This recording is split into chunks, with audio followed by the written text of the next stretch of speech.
নমস্কার বন্ধুরা, আপনাদের প্রত্যেককে আমার চ্যানেলে স্বাগত জানাই। আজ আবার একটা নতুন রান্নার ভিডিও নিয়ে এসেছি। আজ আমি করে দেখাবো মটরশুঁটির পুর ভরে খাস্তা কচুরির রেসিপি। তো খাস্তা কচুরি এই রেসিপিটা যদি সন্ধ্যের সময় থাকে তাহলে তো একদম সন্ধ্যাটাই চায়ের সঙ্গে জমে যায়। আর খেতে তো আমরা সবাই ভালোই বাসি এই ধরনের খাস্তা মুচমুচে কচুরি। তো কিভাবে খাস্তা কচুরি মুচমুচে কচুরি এত টেস্টি রেসিপিটা আমি বানাচ্ছি সেটা আপনারা দেখতে থাকুন, স্কিপ না করে। তো প্রথমেই আমি মটরশুঁটি, আমি যেহেতু এটা ছাতু ভরেও হয়, পুরটা ছাতুরও হয়, আমি কিন্তু আজকে মটরশুঁটি করে দেখাবো।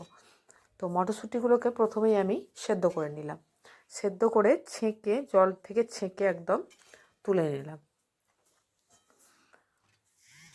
তো তুলে নেওয়ার পরেই দেখুন, আর এইদিকে আমি একটা মশলাও তৈরি করে নিয়েছি আগেই। সেই মশলার মধ্যে দিয়েছিলাম আমি আদা, মৌরি আর কাঁচা লঙ্কা দিয়ে বেটে রেখেছিলাম।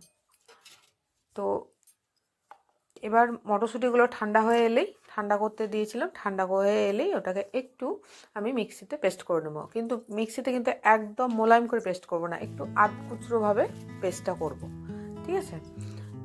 তো এবার আমি যে পুরটা কচুরির, সে কচুরির পুরটা আমি তৈরি করবো। তার জন্য প্রথমে কড়াইয়ে সর্ষের তেল দিয়ে এখানে আমি অল্প একটু হিং দিয়ে দিলাম। এটা কিন্তু স্বাদটা কিন্তু দারুণ আসবে।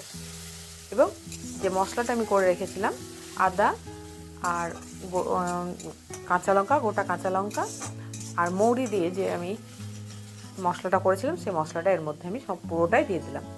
আর দেখুন, আমি কিন্তু মটরশুঁটিটা কিন্তু খুব একদম ফাইন পেস্ট করে নিই, আমি একটু ছিবড়ে ছিবড়ে ভাব রেখেছি। আর যেগুলো একটা দুটো যেগুলো গোটা আছে সেগুলো আমি কিন্তু হাতা দিয়ে পরে আমি কিন্তু দেবে মানে এইগুলো গোলগুলো আর কি ভেঙে দেবো।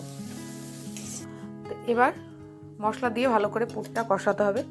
তো আমি যেহেতু কচুরি একটু মিষ্টি মিষ্টি হয়, তো আমি 1 চামচ মতন চিনি এর মধ্যে দিয়ে দিলাম, আর স্বাদ মতো লবণ এখানে আমি একসঙ্গে দিয়ে দিলাম। এবার পুরটাকে একটু ভালো করে নাড়িয়ে চাড়িয়ে একটু ঝুরঝুরে করে নিতে হবে। তো যতক্ষণ পর্যন্ত না ঝুরঝুরে হচ্ছে ততক্ষণ পর্যন্ত কিন্তু ওটাকে নাড়িয়ে যেতে হবে। এবার লাস্টে আমি যে মশলাটা অ্যাড করছি, এটা হচ্ছে সিক্রেট মশলা। এই মশলাটা দিলে কিন্তু এর স্বাদটা একদম ডবল হয়ে যাবে, এত টেস্ট এই মশলাটার। তো আপনারা অবশ্যই এই মশলাটা দিয়ে ট্রাই করবেন। এই মশলার মধ্যে আছে জিরে, ধনে, মৌরি আর গোটা গরম মশলা, শুকনো লঙ্কা। এটা ভেজে আপনারা পেস্ট করে নেবেন, মানে গুঁড়ো করে নেবেন। এটাই হচ্ছে এই মশলাটা, এবং স্টোর করে রেখে দেবেন। এটা যে কোনো নিরামিষ তরকারিতেও আপনারা দিয়ে দেখবেন, এর স্বাদ একদম দারুণ হয়। তো পুরটা তো আমার রেডি হয়ে গেল, পুরটা আমি ঠান্ডা করতে রেখে দিয়েছি। এবার আমি মোটামুটি এখানে আমি 300 থেকে 350 মতন রুল ময়দা নিয়েছি, মানে ময়দা নিয়েছি আর কি। আমরা রুল ময়দাই বলি, তাই আমরা রুল ময়দাই আর কি, আমাদের এখানে রুল ময়দা বলে সবাই, তাই আমি রুল ময়দাই বলে ফেললাম। যাই হোক, ময়দা নিয়েছি। তো ময়দার মধ্যে কিছু জোয়ান আমি ক্রাশ করে দিয়ে দিলাম, কারণ ময়দাটা মধ্যে যদি জোয়ানটা যখন কচুরি খাওয়ার সময় মুখে পড়বে একদম দারুণ লাগবে খেতে। আর এই কচুরি খাস্তা বানাতে গেলে কিন্তু সাদা তেল বেশি পরিমাণে কিন্তু ময়াম দিতে হবে, কারণ বেশি পরিমাণে ময়ামটা না দিলে কচুরি কিন্তু খাস্তা একদমই হবে না। দেখুন, ময়ামটা দেয়া দেখে বুঝতে পারছেন নিশ্চয়ই যে কতটা পরিমাণে আমি তেল দিয়েছি। তো এবার আমি আস্তে আস্তে অল্প অল্প করে জল ঢেলে একটা ডো তৈরি করে নেব। ডোটা খুব টাইটও হবে না, আবার খুব নরমও হবে না, এরকম ধরনের একটা ডো তৈরি করে নেব। তো দেখুন, আমার ময়দাটা ছানা হয়ে গেছে। এবার আমি এটাকে মোটামুটি আধা ঘন্টা মতন ঢাকা দিয়ে রেখে দেবো ময়দাটা সেট হওয়ার জন্য। ময়দার মধ্যে আমি লবণ দিয়েছিলাম, এখানে হয়তো আমি ভিডিওটা যাই হোক কোনো রকমে হয়তো কাটা গেছে, কিন্তু আমি ময়দার মধ্যে লবণও দিয়েছিলাম। দেখুন, আমার মোটামুটি আধা ঘন্টা মতন হয়ে গেছে। এবার দেখুন ময়দাটা ভালোভাবে সেটও হয়ে গেছে। এবার আমি একটা একটা করে ময়দাটাকে একটু সেনে নেব, তারপর ময়দা থেকে একটা একটা করে লেচি কেটে নেব।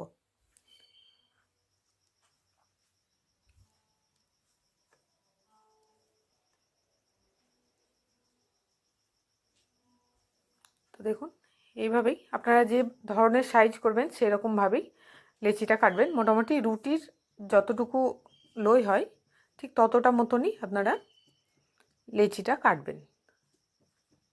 তো বেশ দেখুন পুরটা কত সুন্দর হয়েছে। পুরটা বেশ বেশি করে আমি কিন্তু ভরে ভরে দিয়েছি, যাতে খেতে কিন্তু কচুরিটা খুব টেস্টি হয়। এবার ভরে মুখটাকে কিন্তু ভালো করে, এইটা সব থেকে ভালো করে মনে রাখবেন যে মুখটা কিন্তু ভালো করে মুড়তে হবে, কারণ মুখটা খুলে গেলেই কিন্তু কচুরিটা কিন্তু তেল ঢুকে একদম বাদ হয়ে যাবে।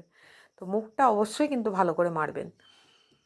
তো দেখুন আর একটু হাত দিয়ে আমি প্রেস করে কচুরিটাকে একটু চারিদিকে ছড়িয়ে দিলাম পুরটাকে। এইভাবে আরেকটাও আমি করে দেখাচ্ছি। এইভাবে দেখুন পুরটা আমি কতখানি করে পুরটা ভরেছি। পুরটা যত বেশি দেওয়া হবে তত কিন্তু স্বাদটা সুন্দর লাগবে, খাওয়ার সময় মুখে পড়লে খেতে কিন্তু খুব সুন্দর লাগবে। দেখুন এইভাবে মুখটাকে মুড়ে ভালো করে কিন্তু মুখটা চেপে ভালো করে বসিয়ে দিতে হবে এবং হাত দিয়ে প্রেস করে একটু চেপে চেপে দিতে হবে। কড়াইয়ে আমি তেল আগেই চাপিয়ে দিয়েছিলাম। তো তেল সবসময় এতটা গরম করবেন যেন আঙুল ডুবোতে পারেন। যখন আঙুল ডুবো গরম হবে তেল, তখনই কিন্তু কচুরিগুলো ছেড়ে দিতে হবে। কচুরি খাস্তা করার এটা কিন্তু সব থেকে বড় ট্রিক। কচুরি খাস্তা করতে গেলে কচুরি কিন্তু আঙুল ডুবো যেন তেল গরম হয়, সেই তেলে কিন্তু কচুরি ছাড়তে হবে। এটা কিন্তু অনেকক্ষণ সময় লাগে, লং প্রসেস, একটু কিন্তু সময় নিয়ে ধৈর্য ধরে কিন্তু ভাজতে হবে। তো দেখুন এই যে বাবলসগুলো আসতে শুরু করে দিয়েছে, মানেই আস্তে আস্তে আর কি হতে শুরু করেছে। তো দেখুন আমার এক পিঠ হয়ে গেছে, আমি আর এক পিঠ উল্টে দিলাম। খুব আস্তে আস্তে ধিমি আঁচে কিন্তু কচুরিগুলো ভাজতে হবে, তবেই কিন্তু কচুরি খাস্তা হবে, নইলে কচুরি কিন্তু একদমই খাস্তা হবে না, যত ভালোভাবেই আপনি করুন না কেন। এই প্রসেসটা আপনাকে ফলো করতেই হবে। তো এইভাবে আস্তে আস্তে আমি কিন্তু সব কচুরিগুলো ভেজে নিলাম। এইভাবেই একই প্রসেসে কিন্তু আমি সবগুলো ভেজে নিয়েছি। তা আমার দেখুন ভাজা কমপ্লিট। আমি কিন্তু এবার কচুরিগুলো সব তুলে নেবো একটা একটা করে। এবার তোলা হয়ে গেলে আমি কিন্তু কচুরিগুলোকে কিন্তু দেখাবো আপনাদের যে কতটা খাস্তা হয়েছে কচুরিটা।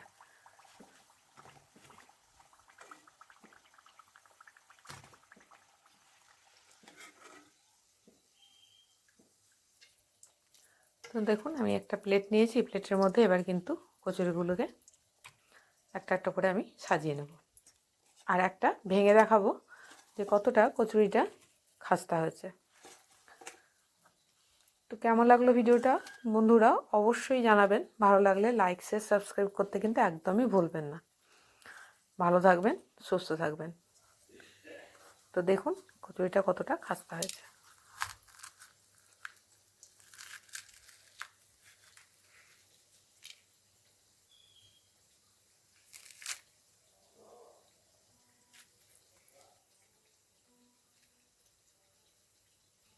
ভেতরটা দেখে বুঝতে পারছেন কতটা খাস্তা হয়েছে।